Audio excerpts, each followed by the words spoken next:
اور ہم کو نوح نے پکارا، سو دیکھ لو کہ ہم دعا کو کیسے اچھے قبول کرنے والے ہیں، اور ہم نے ان کو اور ان کے گھر والوں کو بڑی مصیبت سے نجات دی، اور ان کی اولاد ہی کو ہم نے باقی رہنے والا بنا دیا، اور ہم نے پیچھے آنے والوں میں ان کا ذکر جمیل باقی رکھا، یعنی تمام جہانوں میں کہ نوح پر سلام ہو۔ نیکوکاروں کو ہم ایسا ہی بدلہ دیا کرتے ہیں، بے شک وہ ہمارے مومن بندوں میں سے تھے۔ پھر ہم نے دوسروں کو ڈبو دیا، اور انہی کے پیروں میں ابراہیم تھے، جب وہ اپنے پروردگار کے پاس عیب سے پاک دل لے کر آئے، جب انہوں نے اپنے باپ سے اور اپنی قوم سے کہا کہ تم کن چیزوں کو پوجتے ہو، کیوں اپنی طرف سے گھڑ کر اللہ کے سوا اور معبودوں کے طالب ہو؟ بھلا پروردگار عالم کے بارے میں تمہارا کیا خیال ہے؟ تب انہوں نے ستاروں کی طرف ایک نظر کی، پھر کہا میری تو طبیعت ٹھیک نہیں ہے۔ تب وہ لوگ ان سے پیٹ پھیر کر چلے گئے۔ پھر ابراہیم ان کے معبودوں کی طرف متوجہ ہوئے اور کہنے لگے کہ تم کھاتے کیوں نہیں؟ تمہیں کیا ہوا ہے؟ تم بولتے نہیں؟ پھر ان کو داہنے ہاتھ سے مارنا اور توڑنا شروع کیا۔ پھر وہ لوگ ان کے پاس دوڑے ہوئے آئے۔ ابراہیم نے کہا کہ تم ایسی چیزوں کو کیوں پوجتے ہو جن کو خود تراشتے ہو، حالانکہ تم کو اور جو تم بناتے ہو اس کو اللہ ہی نے پیدا کیا ہے۔ وہ کہنے لگے کہ اس کے لیے ایک عمارت بناؤ، پھر اس کو آگ کے ڈھیر میں ڈال دو۔ غرض انہوں نے ان کے ساتھ ایک چال چلنی چاہیے، اور ہم نے انہی کو زیر کر دیا۔ اور ابراہیم بولے کہ میں اپنے پروردگار کی طرف جانے والا ہوں، وہ مجھے رستہ دکھائے گا۔ اے پروردگار، مجھے اولاد عطا فرما جو سعادت مندوں میں سے ہو۔ تو ہم نے ان کو ایک بردبار لڑکے کی خوشخبری دی۔ جب وہ ان کے ساتھ دوڑ دھوپ کی عمر کو پہنچا تو ابراہیم نے کہا کہ بیٹا، میں خواب میں دیکھتا ہوں کہ گویا تم کو ذبح کر رہا ہوں، تو تم سوچ لو کہ تمہارا کیا ارادہ ہے۔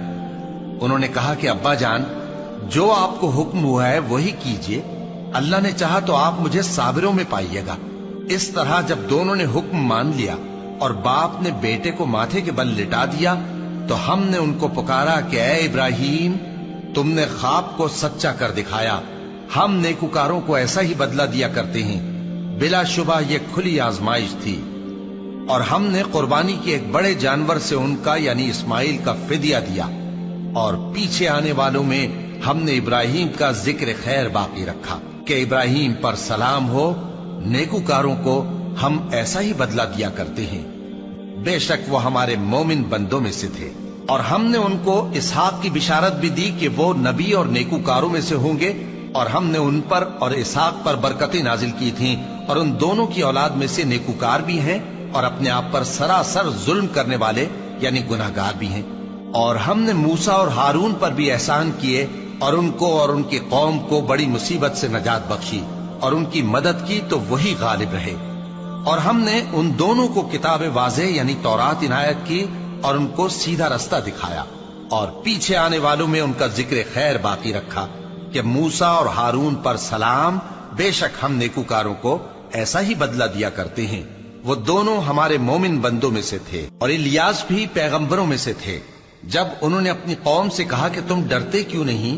کیا تم بال کو پکارتے اور اسے پوجتے ہو، اور سب سے بہتر پیدا کرنے والے کو چھوڑے دیتے ہو یعنی اللہ کو، جو تمہارا اور تمہارے پہلے باپ دادوں کا پروردگار ہے؟